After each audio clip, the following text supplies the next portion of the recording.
I'm going to see if I can understand why Taylor Frankie Paul is reportedly taking a step back to focus on herself and her family. Few social media personalities have experienced the kind of public scrutiny that Taylor Frankie Paul has faced over the past several years. As one of TikTok's most recognizable creators, she has built a massive audience by sharing details of her personal life, relationships, parenting experiences, and everyday challenges. Her openness helped her gain millions of followers, but it also placed much of her life under a microscope. Every decision she makes seems to generate discussion. Every post attracts reactions. Every update becomes a topic of conversation. For supporters, Taylor's willingness to share difficult moments has made her relatable and authentic. For critics, that same transparency has often raised questions about whether certain aspects of her life should remain private. Recently, renewed attention has focused on reports suggesting that Taylor is taking time to focus on personal growth, her well-being, and her role as a parent. The discussions have sparked intense debate online, with fans and critics offering very different interpretations of what such a decision might mean. Some see it as a sign of maturity, others view it as evidence that she recognizes the pressures she has been facing, and some remain skeptical, questioning whether meaningful change is possible under such intense public attention. Regardless of where people stand, one thing is clear: the conversation has become about more than a single decision. It has become a larger discussion about accountability, personal growth, parenting, social media fame, and the challenges that come with living life in front of millions of people. To understand why this story has generated so much attention, it's important to look at how Taylor Frankie Paul became such a prominent figure online. Like many successful content creators, she built her platform by sharing aspects of her daily life. Her videos often featured family moments, personal reflections, lifestyle content, and interactions with those closest to her. Audiences connected with the content because it felt personal. Instead of presenting a carefully polished celebrity image, Taylor often appeared willing to show both successes and struggles. That approach helped her stand out. As her audience grew, so did public interest in her personal life. The more visibility she gained, the more attention people paid to her decisions. Supporters admired her honesty, critics questioned some of her choices, and social media platforms amplified every discussion. Over time, controversies and personal challenges became part of the public narrative surrounding her life. Some stories generated sympathy, others generated criticism, many generated both. This is one of the realities of modern internet fame. Influencers often develop unusually close relationships with their audiences. Followers feel invested in their lives. They celebrate successes and react strongly to setbacks. As a result, personal decisions that might remain private for most people can become public conversations when social media creators are involved. For Taylor, that reality has been impossible to avoid. Recent discussions have centered heavily on her role as a parent. Parenting is already one of the most challenging responsibilities a person can have.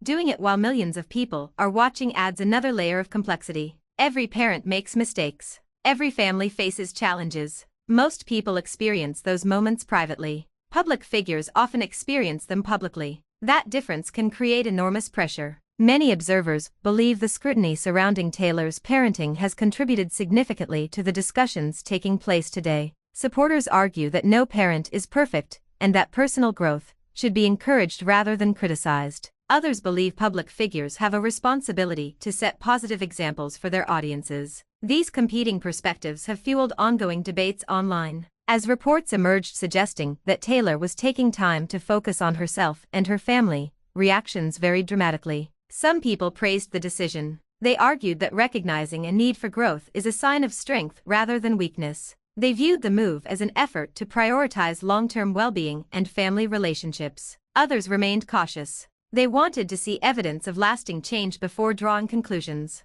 Still others questioned whether public discussions surrounding the situation were fair in the first place. These differing viewpoints highlight an important truth. People often interpret the same event in very different ways. One person may see accountability, another may see damage control, a third may simply see a person attempting to navigate a difficult chapter in life. Because so much of the information comes through social media, public statements, and reports, many questions remain unanswered. What motivated the decision? What goals are being pursued? What changes, if any, will result? Those questions are difficult to answer from the outside. Only Taylor, and those closest to her truly understand the full picture. Yet that uncertainty has not stopped public interest from growing. In many ways, the story reflects larger conversations taking place throughout society. People are increasingly discussing mental health. They are talking about personal responsibility. They are examining the pressures created by social media. They are questioning what it means to be a role model in the digital age. Taylor's situation sits at the intersection of all those conversations. That is part of what makes the story so compelling. It's not simply about one creator. It's about issues that affect countless people. How do individuals handle public criticism? How do they recover from mistakes? How do they balance personal growth with public expectations? And perhaps most importantly, how do they prioritize their families while navigating enormous public pressure? Those questions don't have simple answers, but they continue to drive discussion among fans, critics, and observers alike. As more information becomes available, many people will be watching closely to see what happens next. Will this period lead to meaningful personal growth? Will it strengthen family relationships? Will it change public perceptions? Only time can answer those questions. For now, the story remains one of the most discussed topics surrounding Taylor Frankie Paul,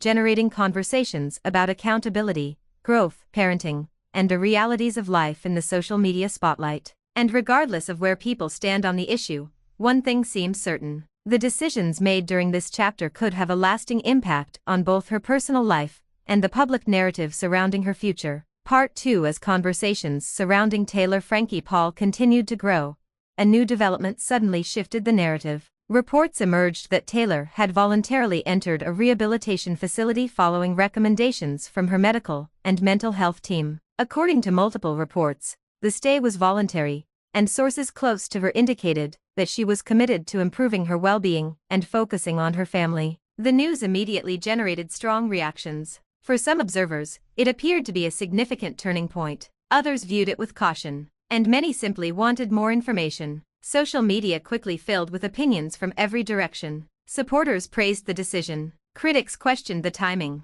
Others argued that regardless of public perception, seeking professional help should be viewed as a positive step. The discussion reflected a broader cultural shift in how people think about personal struggles and recovery. Years ago, public figures often avoided discussing mental health entirely. Today, conversations about emotional well-being, therapy, trauma, and personal growth have become far more common. As a result, many people viewed Taylor's reported decision through that lens. Rather than focusing exclusively on controversy, they focused on the possibility of healing. Reports suggested that those closest to Taylor believed she needed support and wanted to see her improve. Several sources emphasized concerns about family stability and protecting the children involved. That aspect of the story resonated strongly with many people. The phrase "for the kids" appeared repeatedly throughout discussions online. Whether supporters or critics, most people seemed to agree on one point: the well-being of children should come first. That shared concern became one of the central themes of the conversation.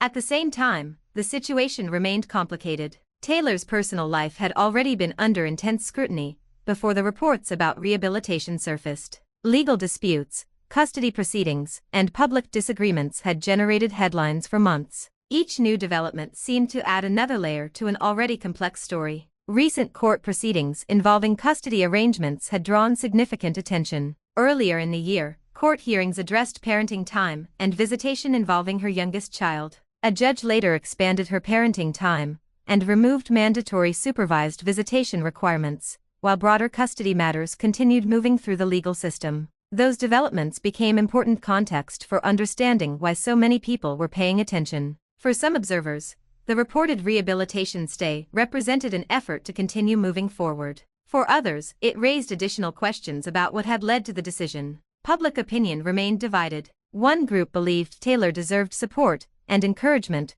while working through personal challenges. Another group believed accountability should remain the primary focus. Many people found themselves somewhere in the middle. They recognized the seriousness of the situation, while also acknowledging that personal growth often requires difficult choices. The reality of modern celebrity culture makes stories like this especially complicated. Millions of people feel invested in public figures they have never met. Followers watch their successes. They witness their failures. They react to major life events in real time. The result is a level of scrutiny that few individuals are truly prepared to handle. Taylor's experience highlights that reality. Every decision becomes public. Every setback becomes news. every attempt at improvement becomes subject to analysis. Supporters often point out that navigating those circumstances would be difficult for anyone. Imagine trying to work through personal challenges while thousands or even millions of strangers offer opinions every day. The pressure would be enormous. That doesn't excuse mistakes,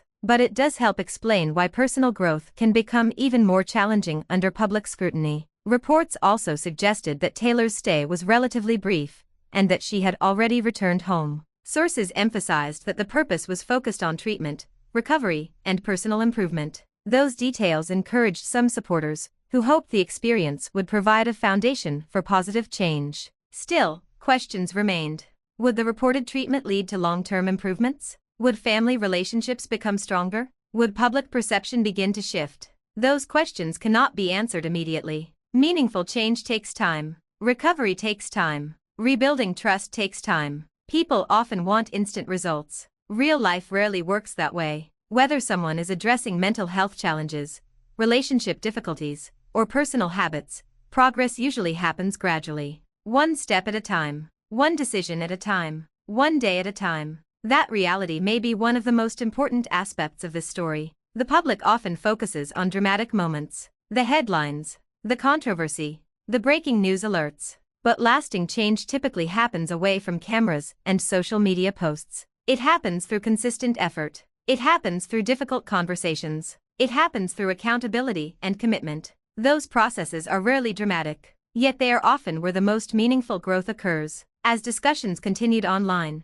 many people began reflecting on broader questions. What does accountability really look like? How should public figures respond after making mistakes? Can people genuinely change? And how much should the public expect to know about someone else's personal journey? These questions extend far beyond Taylor Frankie Paul. They apply to countless public figures and ordinary individuals alike. In many ways, the story became less about a single person and more about the challenges of growth under public scrutiny. For now, supporters remain hopeful, critics remain watchful, observers remain curious, and everyone seems to be waiting to see what happens next. The next chapter of Taylor Frankie Paul's story will likely be shaped not by headlines alone, but by the choices she makes moving forward. Whether those choices lead to stronger family relationships, improved well-being, and greater stability remains to be seen. But one thing is clear: the conversation has evolved beyond controversy. It has become a discussion about responsibility, recovery, family, and the possibility of change.